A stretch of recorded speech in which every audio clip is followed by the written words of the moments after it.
கலைஞர் பேசுறதுக்கு முன்னாடி எடுத்து பாத்திருக்கீங்களா? அதே நேரத்துல வந்து அண்ணா பெரியார் பேசுறது பாத்திருக்கீங்களா? பெரியார் அண்ணா பேசுறது நீங்க பாத்திருக்கீங்களா? அதெல்லாம் நீங்க கண் கூட பார்க்க முடியாது. பெரியாரே சொல்றாரு, என்னோட கருத்தை முழுமையா ஏற்க வேண்டிய அவசியம் கிடையாது. என்னையும் சந்தேகிங்கள், என்னுடைய பேச்சையும் சந்தேகிங்கள், உங்களுடைய பகுத்தறிவுக்கு சரியா இருந்தா அதை ஏத்துக்கலாம் அப்படின்றாரு. சோ அப்ப சீமான் பேசுறதுக்கான முதல் வாய்ப்பு பெரியார் கொடுத்துட்டாரு. திராவிட நாங்க ஒளிகன்னு சொல்லல, தமிழ் வாழணும்னு சொல்றோம். இதே இந்த ராயப்பேட்டையில உள்ள நம்ம பெரியாருடைய சிலையை உடைச்சதே கலைஞர் கருணாநிதி ஆட்சியில தானே. திமுக தான் உடைச்சிச்சு. இன்னைக்கு வரிஞ்சு கட்டி பேசிட்டு வந்து நியாயம் இருக்கு. தலைவர் திரையில தான் தேடுறான், தலையில களமாறன் தேடல.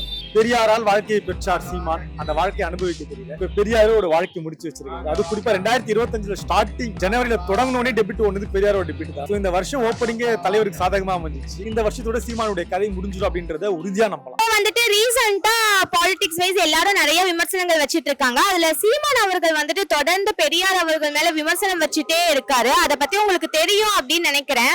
சோ நீங்களும் பாத்திருப்பீங்க. அது சரின்னு நினைக்கிறீங்களா இல்ல தவறுன்னு நினைக்கிறீங்க? அதாவது சீமானுடைய இது வந்து நீங்க பிரச்சாரத்தை நீங்க பாக்குறீங்க, பெரியாரை தாக்கி பேசுறாங்கிறத பாக்குறீங்க.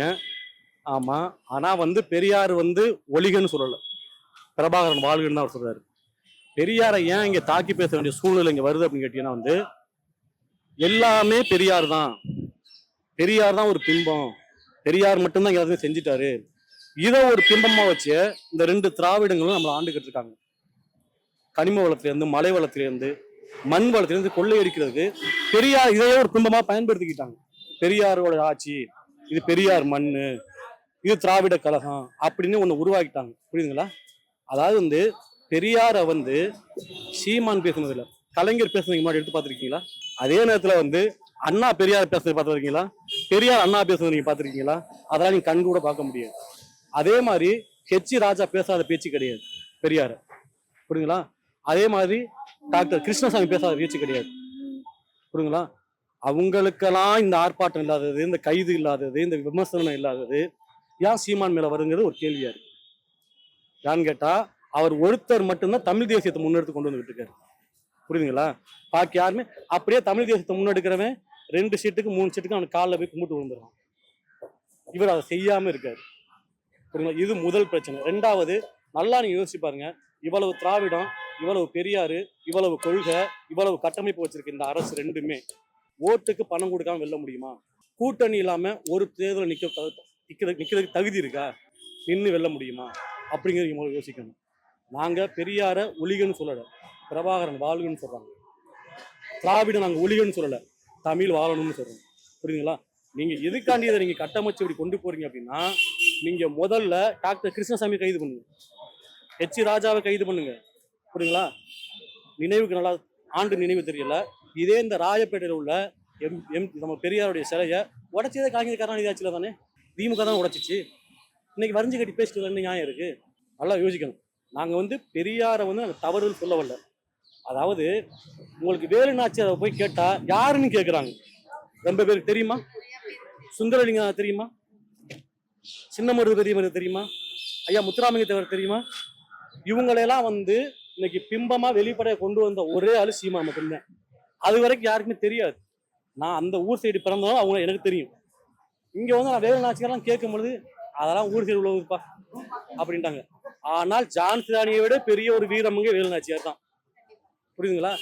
அதுவும் இப்ப சீமான் கொண்டு வந்ததுக்கும் அது மாதிரி தெரிய மாட்டேங்குது. விஜய் கொண்டு வந்து தெரிய ஆரம்பிச்சிருச்சு. அப்ப இங்க என்ன தெரியுது? அந்த நம்ம ஆளுங்க என்ன செய்யறாங்க? தலைவரை திரையில தான் தேடுறான், தரையில களமாறன் தேடல. புரியுதுங்களா? அதனால வந்து ஆமா. ரெண்டாவது, இங்க வந்து எதையுமே வந்து கட்டமைக்கிறது வந்து பெரியாரு பெரியாரு பெரியாரு நீங்க கட்டமைக்காதீங்க. பெரியாரும் செய்தார், பெரியாரும் போராடினார், பெரியாரும் நல்மையை செய்தார், அதை சொல்லுவோம். அப்படிங்கும் போது ஒருத்தன் போராளி, ஒரு புரட்சியாளனுக்கு எந்த அளவுக்கு நல்ல பேர் இருக்கோ அந்த அளவுக்கு விமர்சனங்கள் அதிகமா இருக்கு. புரியுதுங்களா? அந்த விமர்சனங்கள் எடுத்து முன்வைக்கிறாங்க. ஒரு அரசியல் தலைவர் பெரியார், அதே அரசியல் தலைவர் சீமான். இவர் விமர்சனத்தை வைக்கிறாரு.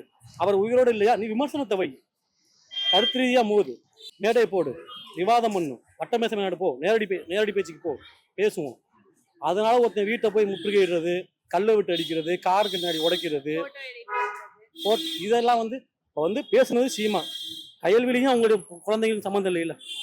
புரியுங்களா? அவங்க வீட்டில் ஒரு பெண்கள், நீங்க ஒரு பெண் இருக்கு, 2 குழந்தை இருக்குன்னா ஏதோ ஒன்று ஆயிடுச்சுன்னா யார் என்ன பண்ணுவீங்க? இது வந்து அறமா? இது தமிழோட அறம் கிடையாது இல்லை. புரியுதுங்களா? நீங்க திராவிடத்தை நாங்க பெரியார நாங்க ஒளிகன்னு சொல்லல, பிரபாகரன் வாழ்கன்னு சொல்றோம். அப்போ இவர் விமர்சிக்கிறதுக்கு நீங்க எதிர் விமர்சனம் கொடுங்க, நாங்க அதை கையாள ரெடியா இருக்கோம் இல்லையா? நீங்க பெரியாருடைய தத்துவங்கள், பெரியாருடைய கொள்கைகள் நீங்க வாக்கு கேளுங்க. சீமானா அவர் தமிழ் தேசியம், அதை வச்சு அவருடைய பெரிய பிரபாகரன் என்ன செஞ்சாருன்னு சொல்லி வாக்கு கேட்கட்டும், மக்கள் தீர்மானிக்கட்டும். நீ ஒரு கேள்வியை வந்துட்டு மக்கள் முன்னாடியே முன்னெடுத்து ஆமா, அவர் மக்களுக்கு முன்னாடி தான் சொன்னாரு. மக்களுக்கு முன்னாடி தானே சொன்னாரு. ஸ்டாலினை போன் போட்டோ இல்ல உதயநிதியை போன் போட்டோ பெரியார் பண்ணிட்டான்னு சொல்லலை. இல்ல மக்களுக்கு முன்னாடி தானே வச்சாரு, ஊரகத்துக்கு முன்னாடி தானே வச்சாரு. அப்படிங்கும் போது நீங்க கருத்து ரீதியா மோதுங்க, புரியுதுங்களா? இன்னைக்கு வந்து அவர் பண்ணிட்டீங்கல்ல, இன்னைக்கு எல்லாத்துக்கும் உங்களுக்கு ஆதாரம் சொல்ல முடியல. அதாவது திருக்குறளை மலமா நினைக்கிறேன்றாரு. என்ன கண்ணகியோட மார்பகத்தில் இருக்கிறது பாலா பஸ்பமானு கேட்டாரு, புரியுதுங்களா? இதுக்கெல்லாம் நீங்க ஆதாரம் கேட்கல. இஸ்லாமியர்கள் வந்து இஸ்லாமியரும் கிறிஸ்தவர்கள் தமிழ்நாட்டவர்களா, அவர் வேறு நாட்டவர்கள் நாடு கடத்தப்பட வேண்டும்னு சொன்னீங்க. இதுக்கெல்லாம் நீங்க ஆதாரம் கேட்கல. ஆனால் அவர்கள் அம்மா தங்குகளோட புலரப்பட்டாருன்னு சொல்லி அந்த ஒரு வார்த்தையை மட்டும் நீங்க எடுத்து ஆதாரம் கேட்கறீங்கன்னா, விடுதலைங்கிற புத்தகத்தை நாட்டுடைமையாக்குங்க. ஏன் நாட்டுடைமையாக்க மாட்டேங்கிறீங்க? நீங்களே சொல்றீங்க அவர் புத்தகத்தை நாட்டுடைமையாக்குனா பிரச்சனை என்ன வருங்கிறீங்க. அப்ப பிரச்சனை வரும்னு தான் பேசுறாங்க, புரியுதுங்களா? விடுதலைங்கிற புத்தகத்தை நாட்டுடைமை ஆக்க முடியல அப்படின்னா ஏன் உங்களால வந்து சரி பண்ண முடியாது? 2, நீங்க ஆதாரத்தை இப்பவே கொடுங்க. நீங்க ஆதாரத்தை கருத்துலயா மோதி நீங்க கேட்டிருந்தீங்கன்னா ஆதாரத்தை கொடுத்துருப்பாங்க. நீங்க என்ன பண்ணிட்டீங்க, வழக்குக்கு போயிட்டீங்க. 100 வழக்கு தமிழ்நாட்டுக்கும் 100 வழக்கு தமிழருக்கு. அப்ப அவர் ஆதாரத்தை நேரடியாக ஒரு வழக்கமா சந்திச்சுக்கட்டும். அப்பதான் ஆதாரத்தை உங்கள்கிட்ட கொடுக்கணும். நீங்க வழக்குக்கு போயாச்சுல. இந்த ஒரு நேர்காணல் மூலியமா உங்களுக்கு இது விஷயம்லாம் தெரியும் அப்படின்ட்டு நினைக்கிறேன். பாப்போம்னா முதல்ல வந்துட்டு அவர் விமர்சனம் வச்சா நீங்க எதிர் விமர்சனம் வையுங்க அப்படின்றது உங்களோட பதில். கரெக்ட். நாங்க எங்களோட விமர்சனம் என்ன சொல்றோம்னா, பெரியார் ஒளியே கிடையாது, திராவிடம் ஒளியே கிடையாது, தமிழ் தேசியம் வளர்க, தலைவர் பிரபாகரன் வளர்க. இதுதான் எங்களோட புரியுதுங்களா? பெரியார் வந்து செஞ்சிருக்காரு. இன்னைக்கு சமூக நீதி, பெண்ணி உரிமை, பெண்ணி அடிமைத்தனம், மத போதை, இழிவுத்தன்மை, இதுக்கெல்லாம் போராடினாரு. நாங்க ஏற்கிறோம். ஆனா அவர் மட்டும்தான் போராடினதை நாங்க ஏற்கல மறுக்கிறோம். பெரியார் சொல்லாத கருத்தை சொல்லி பதிவு செஞ்சிருக்காரு அப்படின்னு சொல்லிட்டீங்க. ஆக்சுவலா என் கொஸ்டின் என்னன்னா, நிறைய விமர்சனம் வச்சுக்கிட்டே இருக்காரு தொடர்ந்து. சோ அதெல்லாம் ஃபேரா அன்ஃபேரா, சரியா தான் சொல்றாரு அப்படின்றத என் கொஸ்டின். நீங்க சொன்ன பதிலையே வந்துட்டு அது இல்ல அப்படின்ற மாதிரி சொல்லிட்டீங்க. ஏன்? அடிப்படையில பெரியார் வந்து சீமான் வாழ்ந்த காலத்தில் பெரியார் வாழல, பெரியார் வாழ்ந்த காலத்தில் நாமும் வாழல. ஆனால் பெரியார் வாழ்ந்த காலத்தில் நாம் வாழ்வதற்கான எல்லா வாய்ப்பையும் வசதியையும் பெரியார் வந்து ஏற்பாடு செய்ததன் விளைவாக இன்றைக்கு சீமான் பேசுகிற குற்றச்சாட்டு உட்பட அதன் அடிப்படையில தான் இருக்கு. பெரியாரே சொல்றாரு, என்னோட கருத்தை முழுமையா ஏற்க வேண்டிய அவசியம் கிடையாது, என்னையும் சந்தேகிங்கள், என்னுடைய பேச்சையும் சந்தேகிங்கள், உங்களுடைய பகுத்தறிவுக்கு சரியா இருந்தா அதை ஏத்துக்கலாம் அப்படின்றாரு.